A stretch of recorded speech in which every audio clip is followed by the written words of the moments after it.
Hey guys, Nexus Nerd here, and we're gonna do a movie review, and it's gonna be about Eternals. So let's just get right into it. But before we do, spoiler warning: there's so much to talk about. This was such a big movie, so you've been warned.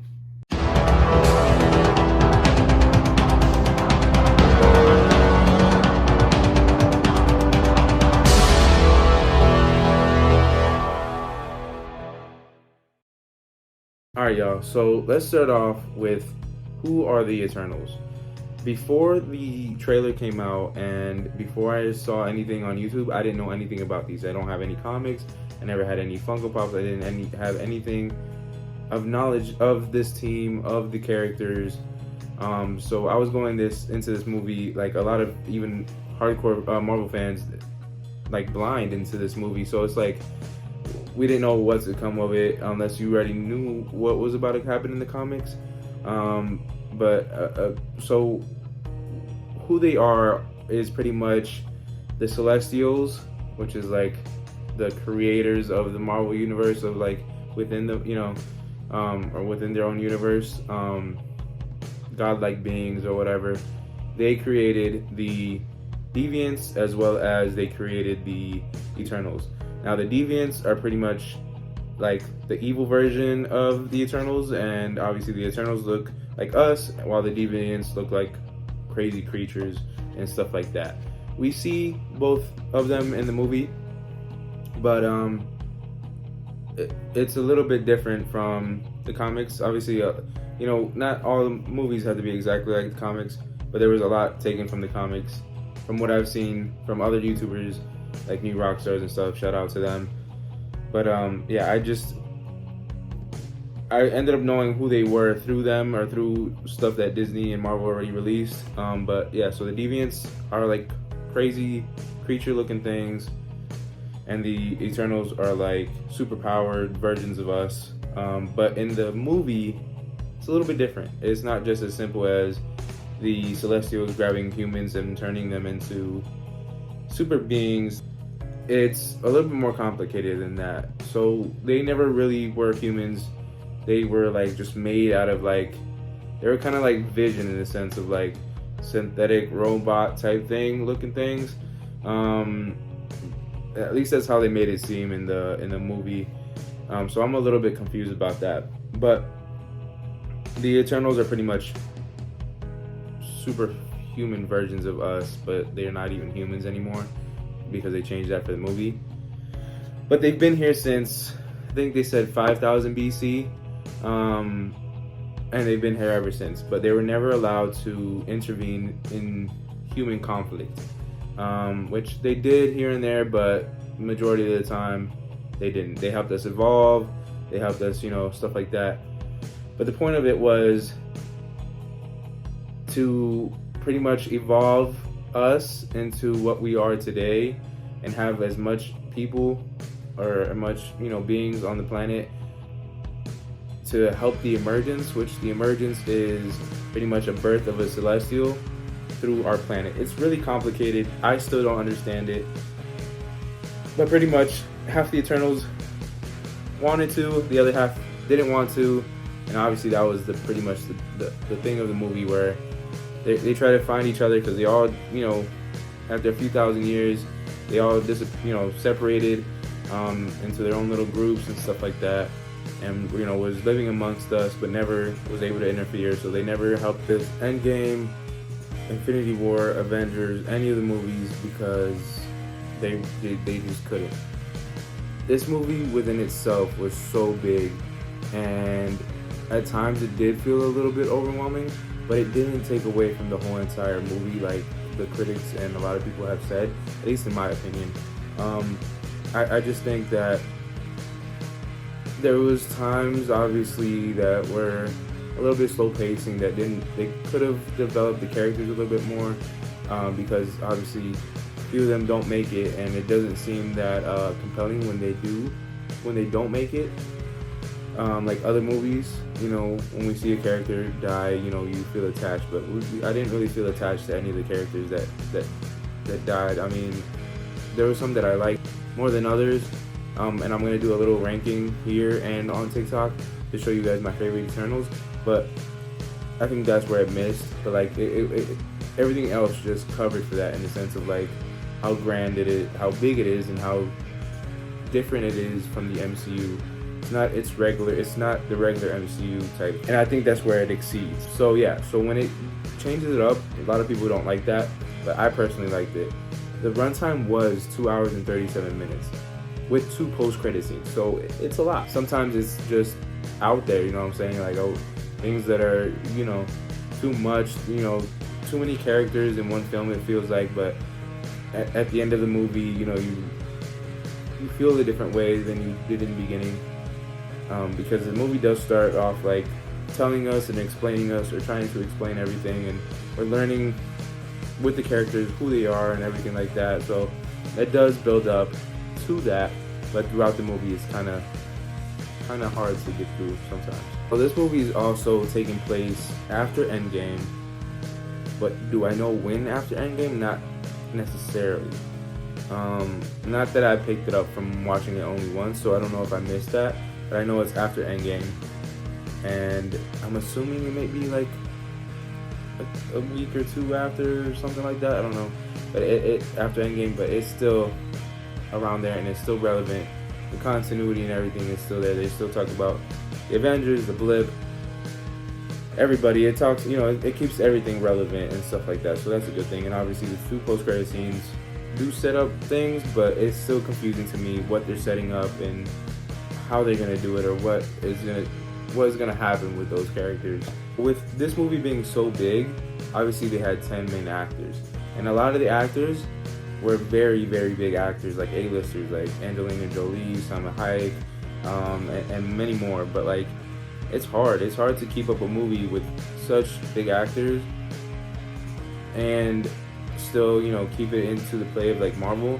But I think Chloe Zhao did a really good job of that. For how different this movie is, and how long the movie was, and how big a scale it is, yeah, I think Chloe Zhao did a really good job. It's hard to convince everybody that it was, because obviously they just want action, they just want Avengers Endgame type thing, and it's hard to compete with Avengers Endgame. But we gotta step it back a little bit and enjoy what we got, because everything's not gonna just be exactly how the first phase of Marvel was, or whichever your favorite Marvel movies is. A brand new team for a lot of people, even hardcore Marvel fans. So it's like, we gotta take this with a grain of salt, and not only with a grain of salt, we have to appreciate it, like, for the flaws and the beauties. And I like to look at all the good stuff, but I do critique all the bad stuff. But it's hard, because people were critiquing this movie and gave it, I think when I checked last, it was 51% on Rotten Tomatoes or something. Like, it's not that. It's not bad. It's not the lowest. It's not the worst Marvel movie. It's not at all. But like, people don't like how diverse it is, not only within the within the race, or like the casting or anything like that. It just, people are just not wanting to accept. So I don't think you guys should look at reviews. I think you guys should definitely go to the movies and determine for yourselves. But don't expect this movie to be how the Marvel movies are. Keep that in mind when you guys go see this movie. Alright, so another thing that I liked about this movie was the fact that how diverse it was. And I think what a lot of the critics were complaining about and critiquing about were the instances of like how diverse the cast is of the 10 main actors, and what their like sexual orientation is, or what their disabilities are, or whatever. I loved every single part of it. It's, you know, a deaf person, a gay person, people that don't usually get represented, you know, even that are like just for superheroes, or like in general, like they don't get represented at all in movies. But with this movie, it did that, and I think a lot of the critiques and about this movie was about that. And obviously, the big thing of this movie was the diversity. So one last thing before I get into the rating and the ranking of the Eternals is the 2 post-credit scenes. So again, spoiler warning ahead. The first post-credit scene got leaked, when they did the first premiere of this movie, and ever since then, obviously, we knew what was happening. Obviously, we didn't have an idea, we just knew the character that was coming. We got introduced to two characters, I think, in the first post-credit scene. They ended up teleporting onto the Eternal ship that had Athena, Druig, and Makari.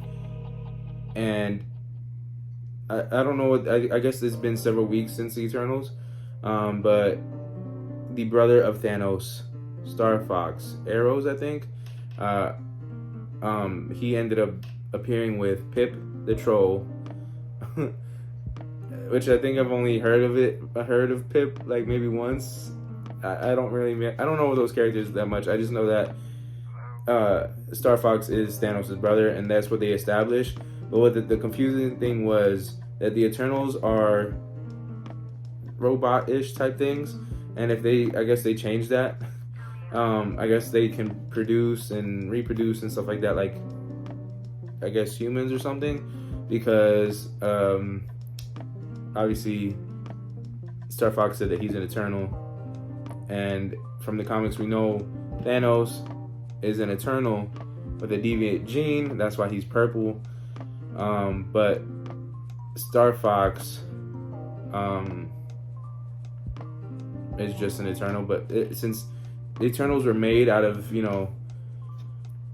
pretty much like thin air, just like a robot type thing, it doesn't make any sense to me how they're Eternals and how Thanos was one. And if Thanos was a part deviant, or like whatever the case was, that means they should have intervened in Endgame and Infinity War. Well, that's the only confusion I got. I probably shouldn't look into too much of it, but it took them so much to explain the Eternals within this movie to then give us a little curveball at the end, and that was just kind of confusing on my part. But do I know what that's setting up in the first post-credit scene? Not really. Like, obviously they said, they're gonna go back and help them out, but where is this gonna go? I have no clue. Now, second post-credit scene, Dane Whitman, which is the Black Knight in the comics, in this movie was Cersei's boyfriend, other than Icarus. In the beginning, obviously, this is the present day. So Dane Whitman actually, towards the end, finds out that he has a big secret, and that his, lineage, his ancestors are something. They didn't get to tell us, but obviously we have an idea from the comics that he's going to be the Black Knight. And I think he has the ebony blade. But there's a voice. Well, Dane Whitman in the second post-credit scene opens the box with a blade in it, and it has like this weird oozy looking thing that every time he's moving fingers, like it follows him or whatever. And there's like a voice that comes from it, but then there's a voice, I guess, behind him or like towards the side of him, and was like, "Do you really want to do this?" or something like that. But I don't know who it was. They didn't show who it was. People say it was probably Nick Fury. It could be Blade. I don't know who it was. I just know either none of those characters. But I was hoping for like another Doctor Strange type thing. But Doctor Strange has his hands full. So I don't know who this was. But yeah, so someone was talking to the Black Knight, or what's gonna be the Black Knight. We didn't see any costume. All we saw was the blade and him. So I'm excited for the Black Knight to come to the MCU. And I think that was a good introduction that they did here. All right, so there's 10 Eternals. Let me tell you which ones were my favorite. So those were my top 10. Obviously there's 10, but those are after seeing the movie. I didn't really have an opinion on them before because I didn't know anything about them, and I didn't want to just go based off the trailers. So this is the quick rating of the movie. I think the strongest things were obviously the comedy, the action, the plot, the costume designs were awesome. The CGI was definitely up there. The lowest things I think were like the music score, and I believe the pacing. The pacing was just a little bit all over the place, and if like regular people like that don't really watch the MCU went to go see this, they would be completely lost. Not only because of the MCU, but like in the sense of like it goes from old to new, and it does explain it, but it's still a lot to take in because this movie again was such a big movie. But it doesn't take it away completely because everything else brings it back to the full final review, which I'll get to in a second. Definitely, I'm gonna give 10 points to. I'm gonna give a point to each actor because this whole entire main cast was just the movie itself. So I gave it a 10 because one for each Eternal, but like the acting itself was still pretty solid from everybody. And yeah, here's the final review score, which obviously I do a little bit different. It's not 1 out of 10. I go based off of everything that I rated and then divide that by, in this case would be 12. So out of 12, and it's 8.7 out of 12. I think that's a fair thing. I don't think this movie is definitely mid MCU. It just probably takes time to love this as much as we'll love Avengers and stuff like that, because we didn't get that much time with them. This is the first movie that we see with them, and there was so much explanation in this movie that it was hard for a lot of people probably to get used to, but I still loved it. I gave it an 8.7 out of 12. So let me guys know what you guys think in the comments. Make sure you guys follow me on TikTok because I'll be posting a similar video about the ranking of the Eternals from 1 out of 10. And make sure you guys subscribe. Make sure you guys follow me on Instagram as well. Make sure you guys give this video a like because I'm trying to do more videos here on YouTube as well as on TikTok.